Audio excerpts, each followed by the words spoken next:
চলো দেখো, তবে দেখো আজকে নিয়েছে সিম্পলিফিকেশনের ম্যাথ গুলো। আর যদি এসএসসি জিডি 2024-এর কথা বলি, তো সবচেয়ে বেশি প্রশ্ন যদি কোনো চ্যাপ্টার থেকে জিজ্ঞেস করে থাকে, তো সেটা সিম্পলিফিকেশন থেকে জিজ্ঞেস করেছিল।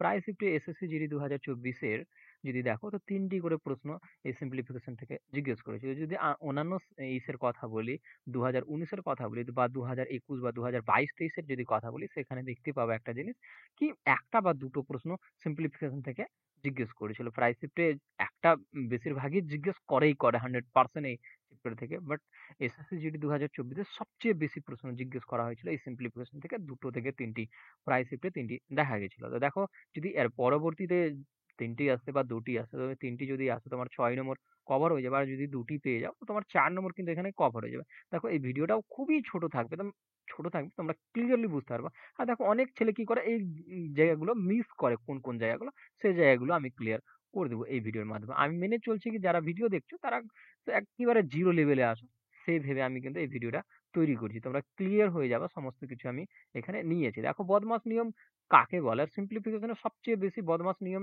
যদি না করতে যাও, তোমার ভুল হয়ে যাবে একেবারে। তো বদমাস নিয়মটা কি আছে, যে প্রথম লেটারটা রয়েছে বি, তাকে ব্রেকেট বলে। এবার ব্রেকেটের মধ্যেও ভাগ রয়েছে, সেটা 4টি ভাগে ভাগ করা যায়, আমি আসছি একটা করে। ও, ও সবচেয়ে ছেলেদেরকে ভুল করায় এই জিনিসটা। যদি ইংলিশে লেখা থাকে তো অফ লেখা থাকবে, আর যদি বাংলাতে লেখা থাকে তো এর লেখা থাকে। আমি ক্লিয়ার করছি অঙ্কর মাধ্যমে। ডি ডিভিশন বলে, মানে ভাগকে বলছে। আর এ মাল্টিপ্লিকেশন বলে, মানে গুণকে বলে। আর এ এট এট কে বলে এডিশন। তো ওখানে দেখবা যোগের কথা বলে, আর যদি এস সাবস্টেন্সকে বলে তো বিয়োগের কথা বলছে। এটা কিন্তু বহন করে এরা। এবার যদি আমি দেখাই ইগুলো, তো দেখো এখানে দেখতে পাচ্ছ বন্ধনী। এটা কিন্তু আমাদের কি আছে, প্রথম বন্ধনী রয়েছে। এটা দেখো অপ, আমি বললাম কি ইংলিশে যদি থাকে, আর ডি এ ভাগ থাকে, এম এ গুণ থাকে, আর এ কি থাকে প্লাস, মানে যোগ করতে হবে। আর যদি এখানে আমি আমারটাকে সরাই, তো দেখতে পাবো মাইনাস রয়েছে। এবার একটা জিনিস ভালো করে বুঝে নাও, এই যে সিকোয়েন্সটা রয়েছে, এখানে সবসময় মাথায় রাখবা এই সিকোয়েন্সে তোমাকে কাজ করতে হবে অঙ্কতে। কিরকম, যেরকম যদি বন্ধনী আছে, 4টা বন্ধনী কয় ভাগ রয়েছে, 4 ভাগ রয়েছে। তো যে বন্ধনীটা প্রথম আসে সেই বন্ধনীর কাজ কিন্তু প্রথম করতে হবে। যেরকম রেখা বন্ধনী সবচেয়ে প্রথম আসে, তারপরে প্রথম বন্ধনী আছে। আমি আসছি এক এক করে। তো ওভাবে করে কাজ করতে হয়। যখন এর কাজ শেষ হয়ে যায়, তারপরে এর কাজ করতে হয়, মানে অপের কাজ করতে হয়। আর এরও কোথাও পাবা, অপ পাবা, এর মানে গুণ হয়, ঠিক না? ডি এ ভাগ হয়, আর এম এও গুণ হয়, ঠিক না? মাল্টিপ্লিকেশন গুণ হয়। তো এই দুটোর মধ্যে সবচেয়ে বেশি ছেলে ভুল করে। দেখো আমি এক এক করে তোমাদের ক্লিয়ার করছি। দেখো এটা থেকে ভালো করে বুঝতে পারবা। দেখো বি এর যদি কথা বলি, তো এটা ব্রেকেটের কথা বলি। ব্রেকেট কত ধরনের হয় আমি বললাম, একটা রেখা বন্ধনী হয়। বাট এসএসসি জিডিতে বা এই চাকরির পরীক্ষাতে আমি দেখেছি রেয়ার কেসে রেখা বন্ধনীটাকে জিজ্ঞেস করেছে। এই প্রথম বন্ধনী থেকে শুরু হবে, এটা দ্বিতীয় বন্ধনী, আর এটা তৃতীয় বন্ধনীতে চলে যায়, শেষ হয়ে যায়। ক্লিয়ার? এবার দেখো ও এর যদি কথা বলে দিলাম কি এর লেখা থাকে, সেটা মানে কি গুণ চিহ্ন। এখানে এগুলো দেখে লাভ নাই, স্কোয়ার টি স্কোয়ার, এটার মানে গুণ চিহ্ন। ক্লিয়ার? এবার দেখো ডি মানে কি ভাগ রয়েছে, মানে ডিভিজিবল করবে, ভাগ করবে। আর এম মানে মাল্টিপ্লিকেশন, তো এটা মানে গুণ করবে। আর এ এট, এগুলো তো আমি বলে দিলাম, তোমাদেরকে ক্লিয়ার করে দিলাম। এবার কাজে আসি, কি কাজটা হচ্ছেটা কিভাবে। এই অঙ্কটা যদি দেখো, তো এখানে অপ লেখা আছে। কি লেখা আছে, ইংলিশে অপ লেখা আছে। আর যদি বাংলাতে পাও, তো এর লেখা থাকবে। কি পাবা, এর পাবা। ভালো করে ধ্যান করে রাখবা এটাকে। আর দেখো এখানে যদি আমি এইটার কথা বলি, তো কার কাজ আমি প্রথম করতে পারবো। দেখো বন্ধনী আমি দুটো পেয়েছি, বন্ধনী বলছি।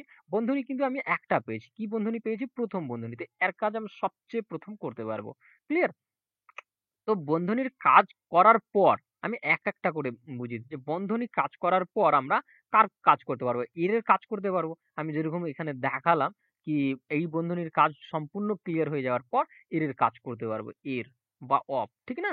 লেখা থাকে যেটা, সেটা। তারপরে ভাগের কাজে আসবো, তারপরে আবার গুণের কাজে আসবো, আবার যোগের কাজে আসবো, তারপরে বিয়োগের কাজে আসবো। তো এখানে সেম ভাবে নিয়মগুলো কিন্তু ফলো করতে হবে তোমাকে। দেখো এখানে যদি যদি এর কাজ করো, তো 7 রয়েছে। এবার দেখো একটা জিনিস, এই 7 আর এই অফ মানে কিন্তু গুণ। ঠিক, এটাও গুণ, এটাও গুণ। তো এবার দেখো যে কোনো গুণ করো, কোনো ডাজন্ট ম্যাটার। বাট যদি নিয়মের কথা বলি, তো এইটাকে গুণ করতে হবে। কারণ যদি এখানে যোগ বিয়োগ বা কোনো কিছু থাকতো, তখন কিন্তু আর এখানে যোগ করা যেত না। আমি ওই অঙ্কগুলো নিয়েছি সেখান থেকে ক্লিয়ার। যদি আমি এটার কাজ করি, এর কাজ করি, তো ১ম এর গুণ করতে পারবো। তো ৯ একে ৯, ৯ কে ৯ কত? ১৮। আবার ৭ দিয়ে গুণ করলে সেমই জিনিস চলে আসে। ৭ ৯ কত হয়ে যাবে? ৬৩, ৩ হয়ে যাবে। ৭ ই ৮ ৫৬ আর ৬ এ আমাদের ৫৬ আর ৬ এ কত? ৬২ র ২ হয়ে যাবে। আর ৭, ৭ আর ৬ এ কত হয়? ৭ ৬ ১৩ হয়ে যাবে। ঠিক না? তো এটা আমাদের রাইট অ্যান্সার হয়ে যাবে। আশা করি ক্লিয়ার। দেখো এই জিনিসগুলো যদি একটু মনে না রাখো তো তোমাদের দেখবা মিস করার একটু হবে। আমি সেই জন্য সেই জিনিসগুলো নিলাম একটু। কারণ এখান থেকে দেখছি সবচেয়ে বেশি প্রশ্ন জিজ্ঞেস করা হচ্ছে ২ টো ৩ টে। তো অনেকজনের রিকোয়েস্টও ছিল কি একটু ডিটেইলসেই বলবে।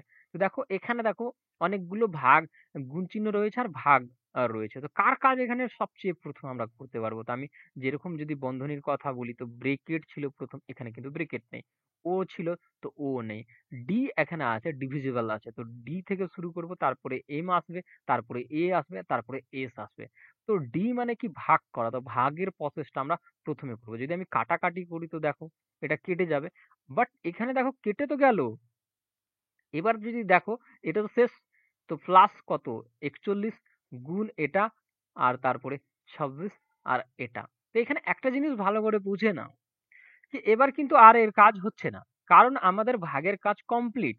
তারপরে কিন্তু গুণের কাজ বলেছে। তো আমরা এটাকে গুণ করতে পারবো, এর সাথে গুণ করতে পারবো। মাঝখানে আমাদের মাইনাস রয়েছে। ক্লিয়ার? তো এদের যদি আমি গুণ করি এটা কিন্তু সেম ভাবে লেখা যাবে। ঠিক না? খুব ছোট চ্যাপ্টার রয়েছে বাট খুবই ইম্পর্টেন্ট চ্যাপ্টার রয়েছে। তো কত? ৮ একে ৮, ৪ ৮ ৩২। তো এটা বসে যাবে এখানে মাইনাস। আবার এর সাথে গুণ করতে পারবা। যদি গুণ করো ৬ কে ৩ বার পড়লে কত? ১৮ আর ৬ কে ৭। এটা হয়ে যাবে। এবার দেখো এই যে যোগ চিহ্নটা রয়েছে, এবার এরকমই যে গুণের কাজ ছিল এটাও আমি কিন্তু কভার করে দিলাম। তারপরে যোগ করব, তারপরে বিয়োগ করব। তো যোগ করে নিই আমরা। যদি বিয়োগও করে এখান থেকে তো ডাজন্ট ম্যাটার, কোনো অসুবিধা হবে না। বাট যেটা নিয়মে বলেছে সেটা আমি করে দিচ্ছি এখানে। যদি করি তো কত হয়ে যাবে? ০ ৫, ঠিক না? ১০ হলো। ৪ একে ৫, আবার একটা ৫ হয়ে যাবে। এই জায়গা থেকে আমাদের এটা কি হয়ে যাবে? বিয়োগ হয়ে যাবে। এখানে মাইনাস হয়ে যাবে। বাদ যদি করি তো কত? ২ আর, ঠিক না? তো ৭ ৮, তো ১৫ থেকে ৮ যদি বাদ করি আমরা তো আমাদের ৭ থাকবে। আর ১ আরো বাদ যদি হয় ৫ থেকে তো ৪ থাকবে। মানে ৪৭২ আমাদের রাইট অ্যান্সার। আশা করি ক্লিয়ার। তো এই বন্ধনীর যে প্রত্যেকটা বিষয় ছিল, ছোট একটা আমি ভিডিও তৈরি করতে চেয়েছিলাম। কারণ এটা খুবই চ্যাপ্টার, খুবই ইজি চ্যাপ্টার রয়েছে। আর আমি প্রত্যেকটা বিষয় কিন্তু ক্লিয়ার করলাম। আর দেখো এটা যে ২ টো অঙ্ক নেওয়া হয়েছিল একটাই শিফটে জিজ্ঞেস করা হয়েছিল। তো এভাবে করে তোমার মানে জিজ্ঞেস করা হবে। তো এই নিয়মগুলো ভালো করে ক্লিয়ার করে যতগুলো সিম্পলিফিকেশন আছে দেখবা ২-১ টাকে প্র্যাকটিস যদি করো, ২-১ বার প্র্যাকটিস করো। একেবারে যারা জিরো রয়েছে তাদের কথা বলছি। যারা জানো তো তারা তো এই মতোই করে নিবা। কারণ যোগ, বিয়োগ, গুণ, ভাগ যারা ভালো করে জানে আর নিয়ম মতো করছে, বদমাস নিয়মের নিয়ম মতো করছে, তাদের কিন্তু পুরো ক্লিয়ার হয়ে যাবে।